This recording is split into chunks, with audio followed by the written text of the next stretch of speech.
Millions of years ago, coral lived alone. Coral was very lonely, and it had a lot of difficulty finding a source of energy. Coral couldn't produce sufficient amounts of food, and it couldn't move around to catch its own food. One day, a single-celled photosynthetic dinoflagellate algae called Zooxanthellae was floating around in the ocean all by itself. Zooxanthellae was also lonely and unprotected in the huge ocean. Coral let Zooxanthellae live safely nestled in its polyps, and in return, Zooxanthellae brought color to coral's life with its chlorophyll, provided all the carbon it needed to build its protective calcium carbonate skeleton, and let coral share the energy it made from photosynthesis.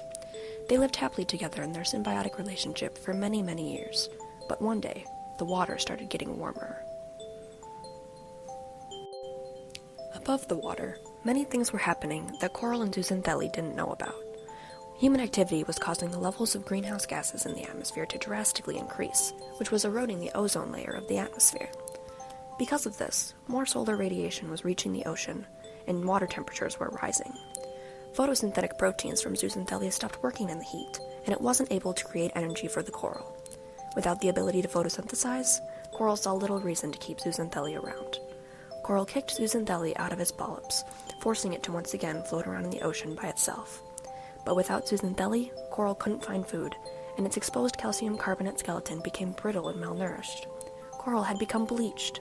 Coral slowly began to starve, and the rest of the ecosystem began to suffer too.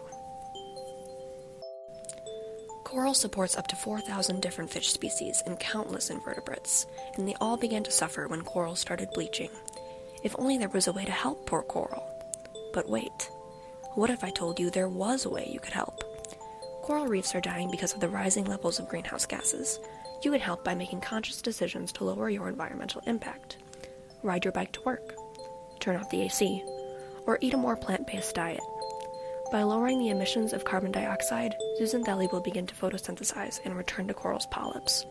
When coral and Zooxanthellae are reunited in their symbiotic relationship, the reef ecosystem will return to good health.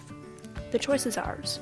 We can stand by as coral and Zooxanthellae suffer and our oceans become barren, or we can help sustain their survival.